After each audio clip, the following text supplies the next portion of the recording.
تیسرا منکسر المزاج دولت مند ایسا جو بالکل کیسا رہنے والا ہو، مزاج اس کا بالکل نرم ہو. مالدار ہوتے ہیں نا، بات ہی نہیں کرتے، سلام کرتے دور سے، ہاتھ میں میرا پنجہ خراب نہ ہو جائے. تو فرمایا اگر اللہ نے تمہیں دولت دی ہے تو تمہیں منکسر المزاج ہونا چاہیے، غریب کو سینے سے لگا. یہ نہ دیکھو میرا پینٹ کوٹ خراب ہو جائے گا، اگر وہ مزدور دار بھی ہے اس کے ساتھ مٹی لگی ہوئی ہے، سینے سے لگا لو. اللہ سینے سے لگانے کو آپ کو پسند ہے. اس کے دل میں بھی ہوگی یار اتنا بڑا آدمی، اتنا بڑے عہدے والا آدمی، لیکن مجھ نکمے کو اس نے سینے سے لگایا ہے، دل سے دعائیں دے گا کہ نہیں؟ دل سے دعائیں دے گا نا. تو لہذا وہ ایسا دولت مند جس کا مزاج بہت نرم ہو، شیطان نے کہا وہ بھی میرا دشمن ہے، وہ بھی میرا دشمن ہے. نمبر 4 وہ تاجر تجارت کرنے والا جو بالکل سچائی سے تجارت کرے. یہ نہیں کہ جناب کتنے کلو جی، ابھی 10 کلو یا 20 کلو یا 2 کلو، تو جب گراہک نے ادھر نظر کی تو ادھر سے وہ اتار کے رکھ دیا.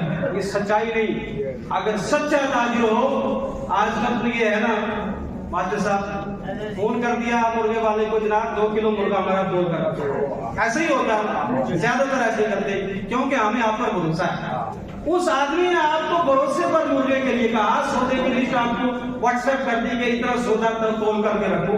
اب اگر آپ نے اس میں تاجر ہیں، آپ نے اس میں دیانتداری کے ساتھ اس کو رکھا اور کہا جناب کتنا آپ کا حساب بن جاتا ہے اور صحیح تول کر آپ نے رکھا، تو آپ شیطان کے دشمن. یہ اللہ کو بہت پسند ہے. اور اسی طریقے سے وہ عالم دین جو خدا کا خوف رکھنے والا ہو، شیطان اس کا بھی دشمن. خیر خواہ مومن، وہ مومن جو دوسروں کی بھلائی چاہنے والا ہو، وہ بھی شیطان کا دشمن ہے. اسی طریقے سے رحیم القلب مومن جو دل کا بڑا نرم ہو، رحم کرنے والا ہو، تو وہ مومن بھی شیطان کا دشمن ہے. توبہ کر کے اس پر مضبوطی سے قائم رہنے والا انسان، وہ بھی شیطان کا دشمن ہے. حرام سے بچنے والا بھی شیطان کا دشمن ہے. نمبر 10 ہر وقت باوضو رہنے والا انسان بھی شیطان کا دشمن ہے. وہ مومن جو کثرت سے صدقہ و خیرات کرنے والا ہو، وہ بھی شیطان کا دشمن ہے. وہ مومن جو لوگوں سے حسن سلوک کے ساتھ پیش آئے، اچھائی سے پیش آئے، سلام علیکم خندہ پیشانی سے مسکرا کر پیش آئے، وہ بھی شیطان کا دشمن ہے.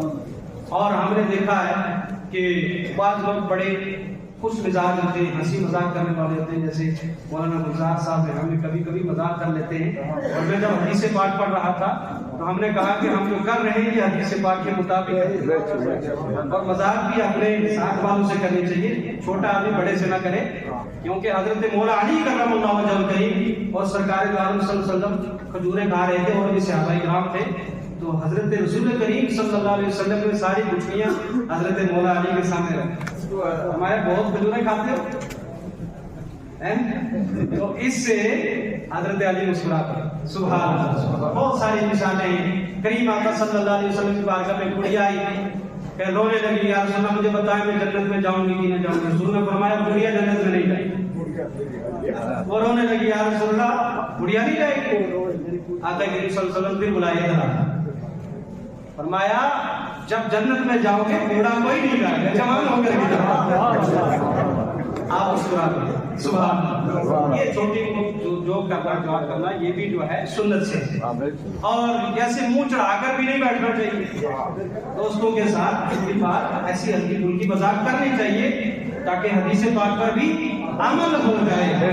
ایک صحابی رسول آئے، یا رسول اللہ صلی اللہ علیہ وسلم مجھے گھر جانا ہے، اونٹنی کا انتظام نہیں، اونٹ کا انتظام نہیں، سواری کا انتظام نہیں. پہلے دور میں گاڑیاں نہیں ہوتی، اونٹ یا گھوڑے سے ہوتا تھا. آپ کریم صلی اللہ علیہ وسلم نے فرمایا جاؤ اونٹنی کا بچہ باہر باندھا ہوا ہے، اسی پر سوار ہو کر کے. سبحان اللہ. باہر جا کر دیکھا تو وہ اونٹ بندھا ہوا تھا. آپ سے یا رسول اللہ وہاں تو بچہ ہے ہی نہیں، وہاں تو اونٹ بندھا ہوا ہے. آقا نے فرمایا وہ اونٹنی کا بچہ ہی تو ہے. تو یہ میں عرض کر رہا تھا، وہ مومن جو لوگوں سے حسن سلوک سے پیش آنے والا ہے، وہ لوگوں کو جو نفع پہنچانے والا ہے، 13واں آدمی. اور 14واں آدمی وہ حافظ قرآن، جو قرآن پاک کو یاد رکھنے والا. جو بھول جائے وہ نہیں، جو یاد رکھنے والا ہے وہ بھی شیطان کا دشمن. اور تہجد گزار، جب لوگ میٹھی نیند سو رہے ہوں اور یہ اٹھ کر اللہ کی بارگاہ میں تہجد کے لیے کھڑا ہو جائے کہ میرا مولا تو جاگ رہا ہے، اس کی یاد میں کھڑے ہو کر تہجد کے لیے جب کھڑا ہوتا ہے، شیطان کہتا ہے یا رسول اللہ وہ میرا دشمن ہے. آپ نے ان 15 خصائل پر عمل کرنا ہے انشاءاللہ. اب سنیں 10 کون سے دوست تھے. وہ دوست کون سے؟ فرمایا ظالم بادشاہ. اس کی مثال تو آپ کے سامنے ہے. ظالم بادشاہ شیطان کا دوست ہے. تو جو شیطان کا دوست ہے اسے دوستی مبارک. اور دولت مند متکبر، وہ دولت مند جو تکبر کرنے والا ہو، اللہ کے راستے میں بھی دیتا ہو تو ایسے ہے نا. اور ہم نے بہت سارے لوگوں کو دیکھا جب ان کے گھر میں مہمان آتے ہیں، میں نے ان کو دیکھا ہے بڑے پیار سے ان کو بٹھاتے ہیں. اگرچہ اتنا اعلیٰ کھانا نہیں ہو لیکن پیار سے بسم اللہ بسم اللہ کر کے اس کے سامنے اگر رکھو گے نا تو یہ میزبان بھی خوش ہو جائے گا، مہمان بھی خوش ہو جائے گا. پیار بڑا احترام کرنے والا ہے. ماشاءاللہ ماشاءاللہ. تو جو دولت مند متکبر ہوتا ہے وہ شیطان کا دوست ہوتا ہے. ٹھیک ہے. خیانتی تاجر، وہ تجارت کرنے والا جو خیانت کرتا ہو وہ شیطان کا دوست ہوتا ہے. اسی طریقے سے شرابی شیطان کا دوست ہوتا ہے. چغل خور شیطان کا دوست ہوتا ہے. ریاکار شیطان کا دوست ہوتا ہے. سود کھانے والا شیطان کا دوست. یتیم کا حق مارنے والا شیطان کا دوست. زکات نہ دینے والا شیطان کا دوست. اور وہ انسان دسواں جس کی لمبی لمبی امیدیں ہوں دنیا کے اعتبار سے اور آخرت کے بارے میں بالکل نہ سوچتا ہو، وہ بھی شیطان کا دوست. ہمیں ان 10 باتوں سے اللہ محفوظ رکھے اور ان 15 باتوں میں اللہ ہم سب کو شامل کرے. اور آپ کے سامنے ایک بات اور رکھتا ہوں. حدیث پاک میں آتا ہے، ٹائم ہو گیا ہے، کہ ایک شخص بہت بڑے عالم دین تھے. انہوں نے جب آیت کریمہ کا اور اس حدیث پاک کا مفہوم پوچھنا چاہا کہ جو شخص کسی بندے کی حاجت پوری نہیں کرتا اللہ اس کی بھی حاجت پوری نہیں کرتا. تو اس نے یہ حدیث پاک، عالم دین تھے، کہا کہ میرے علاقے میں ایک بہت بڑے اللہ کے ولی ہیں، صوفی صاحب ہیں، ذرا اس سے میں تفسیر صوفیانہ پوچھ کر کے آتا ہوں. وہ گئے، دیکھا کہ آپ کتے کو پانی پلا رہے تھے، کھڑے ہو گئے کتے کو پانی پلا رہے. عالم دین آئے، بہت بڑے شہر کے عالم دین تھے، ظاہر سی بات ہے بڑا عالم ہو اس کا احترام بھی لوگ کرتے ہیں. وہ جو اللہ کا ولی ہو تو بہت زیادہ کرتا ہے، کیونکہ اس کو پتا ہے کہ یہ عالم ہے، علم دین رکھنے والا ہے. آپ نے کوئی توجہ نہیں کی. جب کتا پانی سے فارغ ہوا آپ نے کہا السلام علیکم ورحمۃ اللہ، سلام کی، اور سلام کرنے کے بعد ارشاد فرمایا اے عالم دین صاحب آپ دل میں کینہ نہیں رکھنا، آپ میرے متعلق کوئی بدگمانی نہ کرنا کہ میں نے آپ کی رسپیکٹ نہیں کی. آپ کے دل میں میری محبت ہے، عزت ہے، آپ میرے سر کے تاج ہیں، لیکن چونکہ کتا میرے پاس آیا تھا حاجت لے کر پانی کی. سبحان اللہ. اب دیکھیں صوفیاء کرام کا علم دیکھیں. کتا میرے پاس حاجت لے کے آیا تھا پانی کی، اور اگر میں پانی چھوڑ کر آپ سے مخاطب ہو جاتا تو کتا پانی چھوڑ کر چلا جاتا، اس کی حاجت پوری نہ ہوتی تو اللہ تعالیٰ میری بھی حاجت پوری.